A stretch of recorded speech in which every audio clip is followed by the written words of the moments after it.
Mise au point du secrétariat général de la SENCO sur les propos du vice-premier ministre Jean-Pierre Bemba à l'endroit de l'Église catholique en République démocratique du Congo. Le secrétariat général de la SENCO a suivi avec stupéfaction les propos ahurissants, discourtois et menaçants d'un ton martial du vice-premier ministre Jean-Pierre Bemba à l'endroit de l'Église catholique dans son interview à la radio Top Congo ce mardi 4 décembre 2024. Sans nous en cacher, ces propos belliqueux et truffés de contre-vérités nous ont paru peu honorables pour un homme d'État de son rang. Nous trouvons particulièrement indécent de parler des politiciens en robe. Pour rappel, parlant de l'Église catholique, le ministre des Transports et Voies de Communication a commencé par affirmer que le président de la République a accordé à chacun des 47 diocèses la faveur de bénéficier d'un montant de 1 million de dollars pour la contribution des œuvres caritatives et de développement. Une première dans l'histoire de notre pays, s'est-il exclamé. Ensuite, il s'est interrogé si les ouvrages financés ont été réellement réalisés, insinuant par le fait même que les fonds octroyés pourraient avoir pris une autre destination. Nous comprenons bien l'ironie cachée derrière une interrogation apparemment innocente. Nous déplorons cette sortie médiatique émaillée d'allusions, d'attaques et de procès d'intention contre l'Église catholique en République démocratique du Congo. Nous sommes affligés de constater que M. Bemba ne maîtrise pas les dossiers des projets financés par le Trésor public à la demande du chef de l'État. Au nom de la sagesse élémentaire, il aurait intérêt à s'informer davantage avant de prendre publiquement la parole. Revenons aux faits. La vérité est qu'il y a plus de 2 ans, à la demande personnelle et insistante du président de la République, conformément à la mise en application de l'accord cadre entre le Saint-Siège et la République démocratique du Congo sur les matières d'intérêt commun, le gouvernement de la RD Congo et l'Église catholique ont convenu de collaborer pour la mise en œuvre de projets sociaux et économiques à impact visible en faveur des populations locales à travers les 48 diocèses de la RD Congo. Sans jamais avoir été demanderesse, et surtout dans le souci de rendre service à la population, de bonne foi, l'Église s'est engagée. Auréolée de son expérience incontestable en matière de développement et des avantages de son omniprésence en territoire congolais, elle a accepté cette lourde charge en vue de contribuer au bien commun des Congolaises et des Congolais qui, comme on le sait, est souvent compromis à cause de la mauvaise gouvernance et de la corruption. Signalons toutefois que, pour des raisons pertinentes, largement compréhensibles, l'archidiocèse de Kinshasa s'est abstenu d'accéder au fonds. Dès le départ, le gouvernement congolais s'est engagé à mettre à la disposition des diocèses trimestriellement un fonds pour la mise en œuvre des projets retenus par chacun des 47 diocèses en RD Congo. Pour des raisons de trésorerie, il n'a malheureusement pas respecté l'échéance, mais il n'a pas renoncé aux engagements pris. À ce jour, plus de 2 ans après cet accord, seulement 2 tranches de 300 000 dollars ont été données, la première en 2022 et la deuxième en 2023, soit $600,000 par diocèse. Tous les diocèses se sont mis à l'œuvre. Certains ont même reçu la visite du conseiller principal du président de la République en charge des questions religieuses. De toute manière, un rapport en bonne et due forme des œuvres réalisées avec des images à l'appui a été remis à main propre au chef de l'État.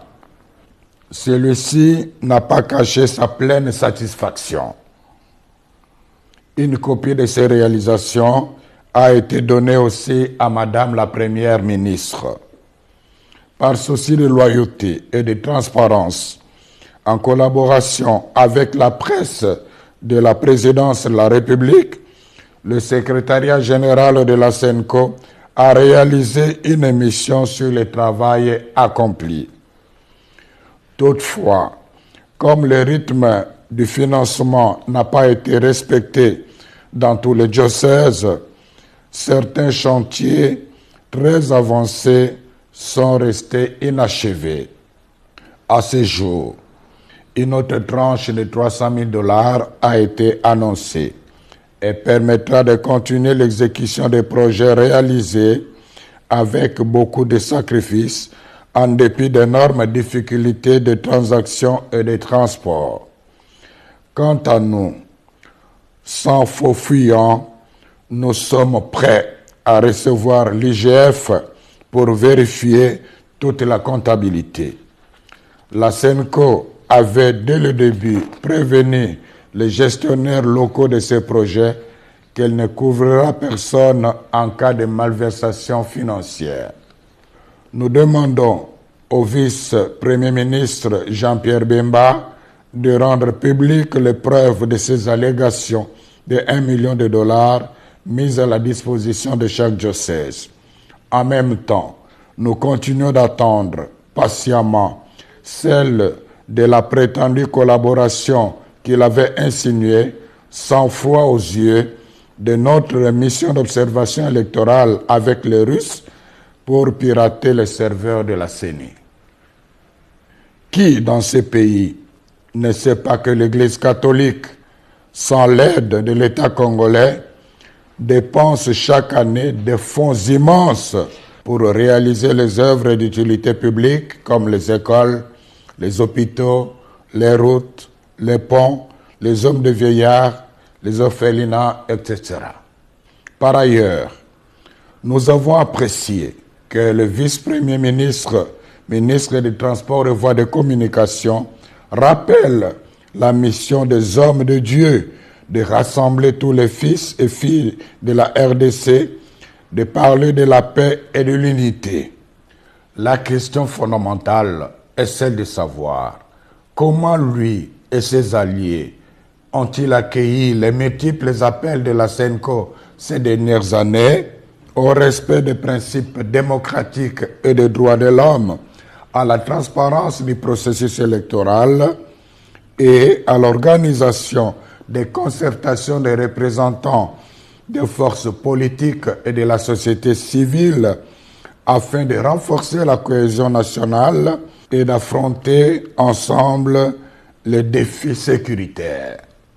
N'est-ce pas au nom de la même paix que la SENCO demande de ne réviser ni changer maladroitement et imprudemment la Constitution? C'est toujours au nom de la paix que la même Église catholique avait demandé au VPM Jean-Pierre Bemba de ne pas s'engager dans un conflit armé post-électoral. Conflit qui a fait plus de 200 morts, dont les enfants en uniforme en 2007 en pleine ville de Kinshasa.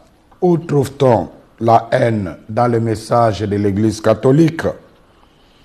Nous réclamons les preuves tangibles. Aussi, faut-il rappeler qu'aimer quelqu'un ne signifie pas applaudir même ses erreurs. À cet égard, nous souhaitons ardemment que le vice-premier ministre Jean-Pierre Bemba se souvienne que l'Église qu'il vilipende avec dédain depuis un certain temps est la même dont il avait bénéficié de 2 précieuses visites pendant qu'il était en prison à La Haye. La vérité de l'histoire renseigne la sagesse, résiste à la frivolité du temps. La SENCO remercie les gouvernants, particulièrement le président de la République, d'avoir fait confiance à l'Église catholique en demandant au gouvernement de lui octroyer les moyens financiers lui permettant de réaliser les œuvres sociales à impact visible jusque dans les coins les plus reculés du pays. Quiconque croit que cet argent a été donné à l'Église pour acheter son silence et étouffer sa mission prophétique se trompe éperdument. C'est le lieu de rappeler au ministre des Transports et Voies de Communication ces sages paroles de Confucius, à savoir: si l'homme a 2 oreilles et une bouche, c'est pour écouter 2 fois plus qu'il ne parle. Puisse le Seigneur bénir notre pays et son peuple. Je vous remercie.